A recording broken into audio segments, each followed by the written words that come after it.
چند عادتیں، حرکتیں اور کمزوریاں گھر کی بربادی کا باعث ہوتی ہیں۔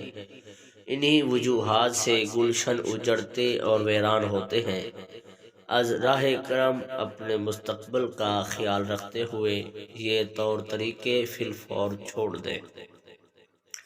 خامد کے سامنے اونچا بولنا، خامد کے سامنے غصے سے بولنا، خامد کے سامنے بیہودہ بولنا، خامد کی غیر موجودگی میں اس کے گلے شکوے کرنا، خامد کے راز کو فاش کرنا یا کمی کوتاہی کی تشہیر کرنا،